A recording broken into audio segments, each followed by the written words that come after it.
Hello, and welcome back to episode 6 of Apprium Financial Sense. In today's episode, we're going to take a look at a short clip from one of our previous webinars that we did on long-term care needs and solutions. During the course of this webinar, Justin Wright, the guest speaker, covers 4 potential funding solutions in the case that you have or experience a long-term care life event. Go ahead and watch this. There are different options for long-term care insurance, and it's a matter of figuring out which type is best for you. And it depends on your overall financial plan, your goals and objectives, how much you currently have saved, how much you want to allocate to these plans. So I know everyone at Apprium does an amazing job, and they have full comprehensive plans, and we can really address these in the best way possible with one of these options. So the first option, and it truly is an option, it's self-insure. So if you haven't chosen to get any of these other types of long-term care insurances, you are deciding and you're making a decision that you are self-insuring. You're going to be using the dollars that you have in retirement, and you're projected to be able to cover all these expenses. Now, I'll be honest, when you have insurance, you're more than happy to use the benefits. You normally don't cut back when you have it.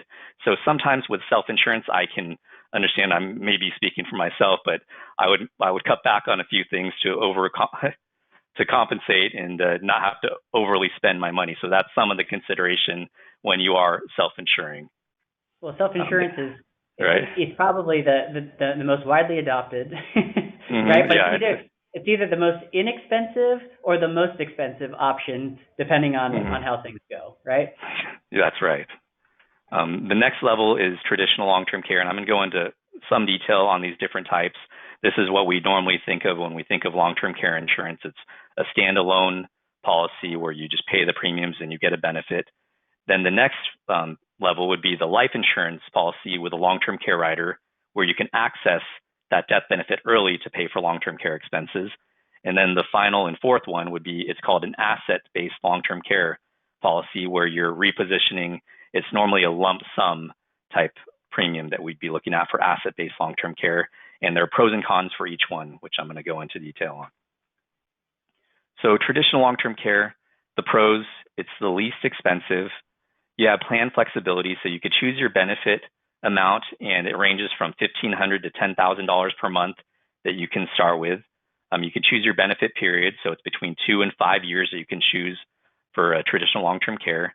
And they have inflation options where the benefit will increase with inflation. So you could choose a $10,000 a month benefit, throw a 3% rider on there, and you're going to more than cover hopefully what those projected future costs would be. So you have inflation options, and then you have different elimination periods. And this is a period of time in which you need to be unable to satisfy the 2 of 6 activities of daily living, and it's normally about 90 days. So let's say that you go to the doctor on January 1st, and they say I deem you to be unable to perform 2 of 6 activities of daily living. Then at the end of March, or about 90 days later, that's when you're going to ultimately be receiving your benefit. But you can also make them longer elimination periods, to 180 days to 365 days, depending on the premium that you want to pay. Some cons for traditional long-term care, it's a use it or lose it basis. So you could buy your policy, pay the premiums all these years, never go on claim, and there's no death benefit or any legacy benefit provided to your heirs. And then also another con, and this was more so in the past, the premiums are not fixed. They can increase. And this happened more so, I'd say 20 years ago, because even those big insurance companies didn't account for how long people were living. So they kind of messed up on their actuarial calculations and didn't realize that people were going to keep these policies and they were going to retain them much longer than they expected. All right, so that's the first type of long-term care coverage. The next one is a life insurance policy with a long-term care rider. And the first consideration for this, it's not primarily long-term care. It's for people that are charitably inclined. They want to give money to their children, church, charity, grandchildren. They have that as their first and foremost goal.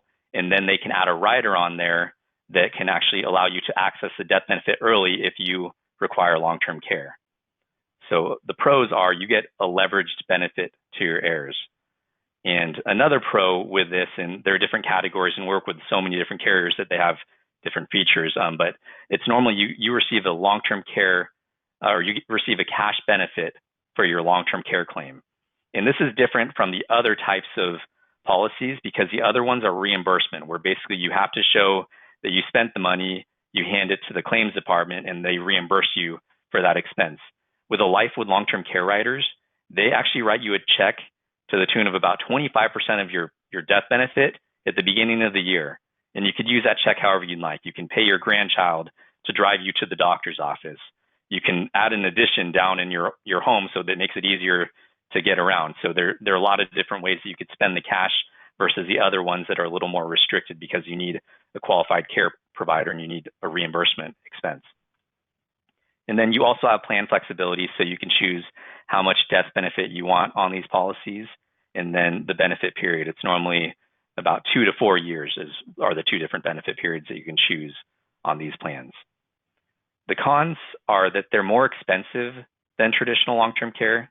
You really have that leveraged death benefit that will be provided. So if you don't use a single dollar for long-term care, that's all provided to your heirs upon your passing. And then it's a little more extensive underwriting. So you're required to do a paramed exam, get blood, urine, height, weight, blood pressure, all of that. Whereas the other types of long-term care only require a phone interview and cognitive questions. And then the final one is asset-based long-term care. This is more if you have a lump sum type asset, if you have a cash position or a money market that you'd like to reposition and you'd like to get more leveraged long-term care, and it has some slight death benefit element to it as well. Pros, you get to leverage your existing assets for long-term care needs. Simplified underwriting, it's that phone interview. They take shorter premiums, lump sums, or up to premiums for 10 years. And the cons, it would be the opportunity cost. So you could take that money, you could invest it elsewhere, and hopefully you can grow it to a greater amount than the policy or the asset-based long-term care policy. Okay, well, I hope that you enjoyed that. Now, the rest of the webinar was fantastic, and it's available on our website under the educational webinar section. Throughout the rest of the webinar, Justin covers a couple of different items like the statistics on the amount of people that will likely need care moving forward in the future, cost of care, and how to think about what's going to happen with potential rising cost of care in the future as well. Lastly, he covers some of the average cost of those 4 different funding solutions that he talks about. So I hope you enjoyed this and found the information educational, and we look forward to seeing you back at the next episode. Thanks for watching.